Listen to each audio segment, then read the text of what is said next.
Hello, I'm Jonasz Rewiński and this is Military Mind. Armed conflicts, defense and security, land, sea and air. We've got you covered. Now, overnight, Russian forces launched 136 strike drones of various types against Ukraine. Authorities report numerous hits on civilian and critical infrastructure facilities. As a result of Russian strikes in the Kherson and Zaporizhia regions, 6 people were wounded. Russian troops targeted critical and social infrastructure as well as residential neighborhoods. In the Poltava region, 4 people were wounded due to falling drone debris. In Odessa, Russian forces carried out overnight drone attacks, damaging port and transport infrastructure facilities. Now, on the front line, in the Kharkiv region, Russian forces reportedly captured 2 settlements in the border area. Russia's defense ministry claimed the seizure of the villages of Neskuchne and Krule, located north of Kharkiv. Meanwhile, Russian advances have been observed near Chasiv Yar, where the grey zone has expanded within the city itself. Russian forces are attempting to capture Chasiv Yar, increasing the number of small assault groups and intensifying strikes and offensive actions. However, Ukrainian defense forces continue to control approximately 20% of the city within its administrative boundaries. In recent months, Russian troops have advanced about 5 kilometers toward Kramatorsk from Chasiv Yar and are striking it with drones and artillery. According to the analytical project Deep State, Russian forces are attempting to infiltrate Konstantinivka from multiple directions, from the southeast to the southwest, taking cover in various buildings. Now, moving on now to the Middle East, where Israel's defense minister announced the beginning of a ground operation in southern Lebanon, aimed at preventing shelling from units operated by the terrorist group Hezbollah. Now, Israel Defense Forces stated that, alongside operations against Iran, they're now occupying positions in southern Lebanon at several points near the border to strengthen forward defenses. The IDF is also conducting precision strikes against Hezbollah infrastructure to eliminate threats and prevent infiltration into Israeli territory. A top member of Iran's Islamic Revolutionary Guard Corps, the Quds Force, who worked with Hezbollah, was killed in an Israeli Navy strike in Beirut yesterday. The military says the strike in the Lebanese capital killed Reza Kazai, who headed the IRGC Quds Force's efforts to assist Hezbollah with rebuilding its capabilities. Now, during the night on the 3rd of March, several rockets and drones were launched from Lebanon towards Israel. Some were intercepted by air defense systems, while others fell in uninhabited areas, according to the IDF. Now, the United States Central Command, which oversees U.S. military operations in the Middle East, reported the destruction of 11 Iranian military vessels in the Gulf of Oman that were present at the start of the U.S.-Israeli operation against Iran on the 28th of February. Earlier on, the command rejected Tehran's claims that Iranian forces had struck a U.S. aircraft carrier. U.S. officials stated that the only aircraft carrier hit during the fighting was the Iranian vessel known as the Shahid Bagheri, which carries drones on its deck.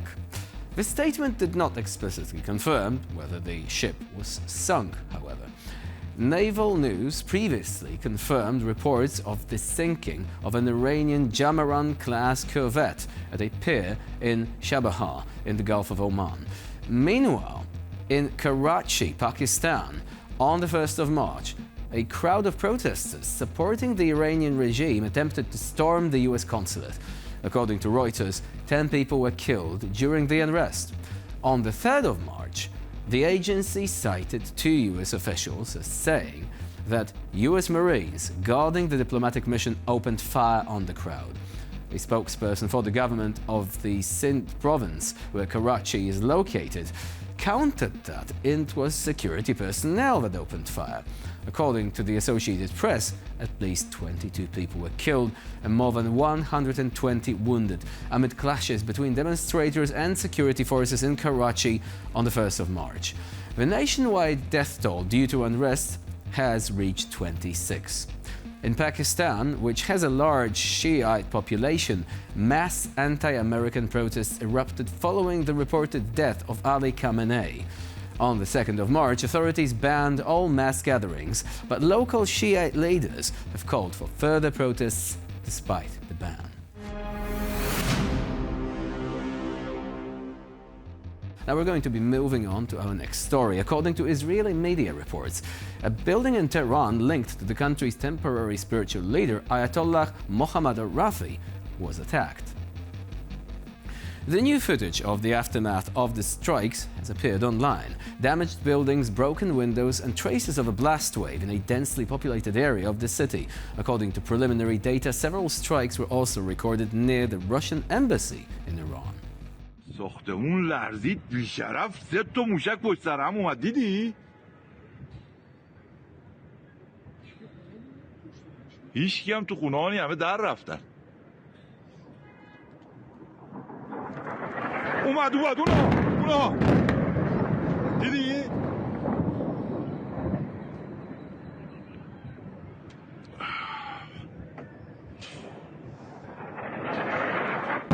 اومد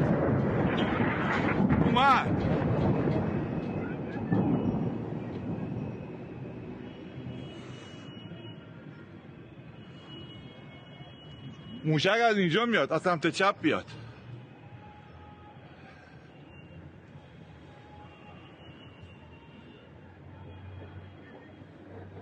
اومد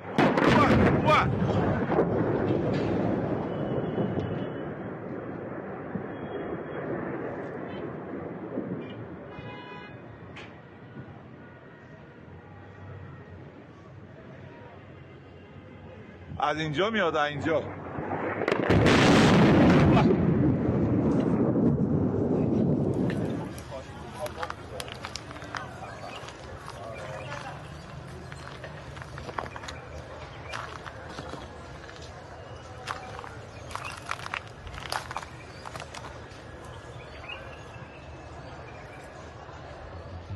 And of course, the attack itself was very intense, but also certainly was a high-risk operation, again, because of the proximity of civilian buildings. The Israeli military is known for being ruthlessly efficient and very precise, but also, on the other side of the coin, so to say, there is the Gaza operation, which, as we know, claimed a lot of civilian casualties. So collateral damage, again, very much the controversy that both the US Army and the Israeli military will have to face as the operation moves forward. Now, moving on. And on the night of the 1st of March, the Belgian Navy conducted an operation to detain an oil tanker linked to Russia's so-called Shadow Fleet, a network of ships used to circumvent international sanctions on oil exports. Now, this is part of a broader Western campaign aimed at blocking schemes to circumvent oil restrictions. The so-called Shadow Fleet consists of old tankers with a confusing ownership structure, altered identification data, and of course, many of them actually are using foreign flags to conceal the origin of the cargo.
And with this, we conclude this edition of Military Mind. Stay with us here on TVP World for more latest news, updates and commentary.